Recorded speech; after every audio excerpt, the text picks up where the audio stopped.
저는 아까 그 한나 아렌트 인간의 조건 얘기부터 네. 자발적인 활동을 굉장히 강조하시니까 네. 사실 계속 생각나는 게요. 네. 그건 이제 조직에서 일하는 분들도 있지만 사실 계속 생각나는 분들은 프리랜서나 1인 기업가 네. 같은 네. 분들이거든요. 네. 이분들은 근데 사실 말씀하신 여러 제도에 대상자가 안 되는 경우가 대부분이잖아요. 네. 최저임금도 뭐 프리랜서가 최저임금 적용받을 그렇죠. 수 없는 네. 것이고 네. 노동조합도 뭐 마찬가지고 그렇죠. 이런 분들이 근데 사실 대부분 보면은 직장에서 그렇게 비자발적으로 막 생계를 위해서 일을 하다가 그걸 못 참고 나는 자발적으로 내가 원하는 활동으로서 노동을 하겠어 하고 나온 분들이 사실 굉장히 많은 것 같아요. 근데 이제 현실이 이렇게 팍팍하다 보니까 또 쉽지 않기도 하고 나와서 더 생계 노동이 돼버리는 경우도 있고 그런 것 같은데 이런 부분을 좀 보완할 수 있는 방법은 없을까요? 어떻게 보면 이제 그 전형적인 이제 노동과 이제 자유로운 노동을 이제 구분하자면 이제 지금까지 전형적인 노동이라고 하는 건 출근 시간, 퇴근 시간이 정해져 있고, 그다음에 근로제공 장소가 정해져 있고, 그다음에 누군가의 지휘 감독을 받아서 이제 노동을 하고, 흔히 노동법으로 얘기하면 이제 종속적 노동이라고 얘기를 하고, 그런 종속성이 사실은 인정이 안 되면 우리 이제 현행 법에서는 법의 보호를 사실은 못 받아요. 왜냐하면 노동법의 보호를 받으려면 노동자로 인정이 돼야 되는데 노동자로 인정이 되려면 종속적 노동을 전제로 하고 있거든요. 그럼 모순이 있는 거 아닌가요? 아까 우리가 얘기했던 그렇죠. 그러니까 저는 그래서 네. 지금 현행 법이 그런 우리가 미래의 일이라고 하는 것들을 담지하기 위한 법 구조로는 좀 부족하다고 좀 보는 거죠. 뭔가 개선해야 될 여지가 있다라고 보는 거고, 어떻게 보면 이제 미래의 그 노동이라고 얘기하는 부분들은 어떻게 보면 종속성보다는 자율성들을 강조하는 방향으로 점점점 진행이 되고 있잖아요.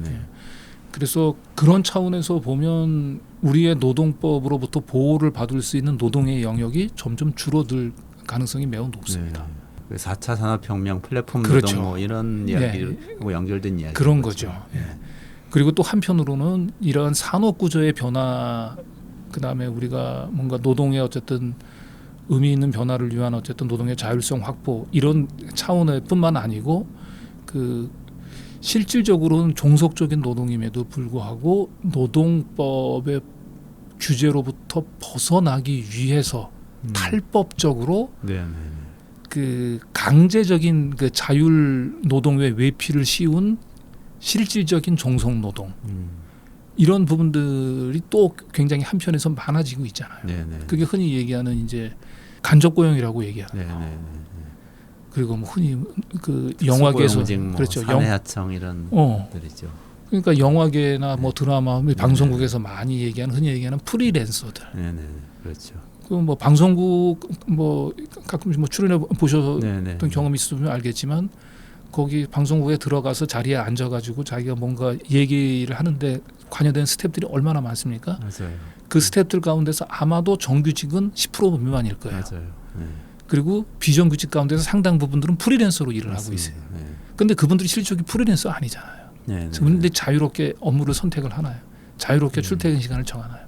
그런데 그 계약서를 근로계약이 아닌 뭐 업무 위탁이라든지 그냥 프리랜서라든지 이런 식으로 계약서를 작성해 버리면은 실질적으로 근로자와 동일한 업무를 수행함에도 불구하고 대개 프리랜서 계약을 맺었다는 이유 또는 업무 위탁이라고 하는 계약을 맺었다는 이유로 상당 부분들은 이제 노동법 밖으로 밀려나거든요. 노동 보호 밖으로. 그래서 그런 부분들은 일차적으로 막아줘야 되는 거죠. 그런 부분들은 그럼 편법적으로 노동법의 테두리를 벗어나려고 얘기하는 그러한 그 편법적인 움직임들에 대해서는 분명히 제동을 걸어줘야 되는 거고요. 그건 4차 산업혁명과 상관이 없이.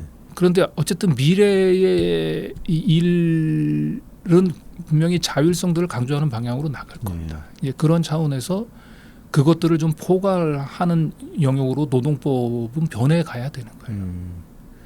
그런 차원에서 보면 지금 현재 우리가 근로기준법은 아까도 얘기했던 대로 사용자의 그 종속성을 전제로 하는데 그게 아니고 종속성이니 자율성이 걸 떠나서 보편적으로 일을 하는 사람, 일을 하는 사람을 보호해야 된다는 취지로 전반적인 전 노동법들이 바뀌어 나가야 된다. 그럴 수 있겠네요. 네. 네.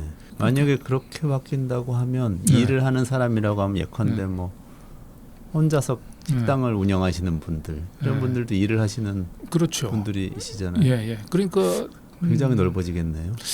저는 혼자서 소프트웨어 개발하는 그렇죠. 개발자 이런 사람들. 그런데 혼자서 개발을 하지만 어떤 식으로든지 우리 사회에서 그 관계를 맺고 일을 하잖아요. 그럼요. 그분의 업무가. 그거를 납품을 하고 뭐 그렇죠. 하는 거죠. 근데 그 가운데서 어쨌든 팔고.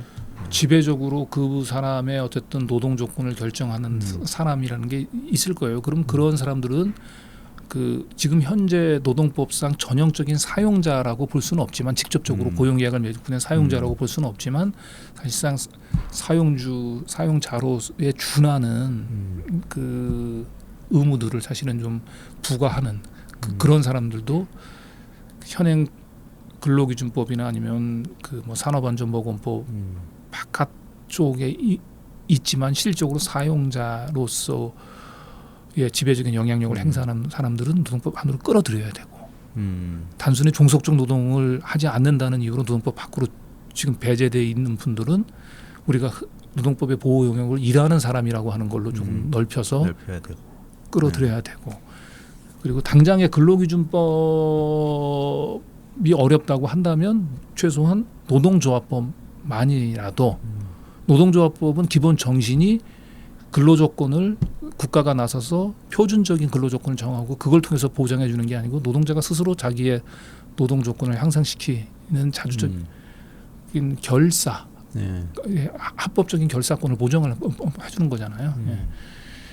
그런데 그것도 지금 보면 여전히 노동조합법상 노동자는 근로기준법보다는 조금 넓기는 합니다만은 여전히 그것도 종속적인 노동을 전제로 해서 우리가 흔히 얘기하는 특수고용 노동자라고 얘기되는 많은 분들이 노동조합법상 노동자로 인정받지 못해서 노동조합 결성이라든지 이런 것들을 합법성을 인정받지 못하고 단체 교섭이라든지 뭐 이런 부분들에서 많이 배제되어 있거든요. 그러니까 노동조합법만이라도 일단 그 노동자로 분류되는 그 범위들을 조금 확대해서 일하는 사람은 그 근로 형태와 상관없이 가능한 한 다 자주적으로 스스로 노동조합 또는 그와 유사한 단체들을 조직을 해서 그 단체 단결권들을 통해서 노동 조건을 개선할 수 있는 권리들을 보장해 줘야 되지 않을까.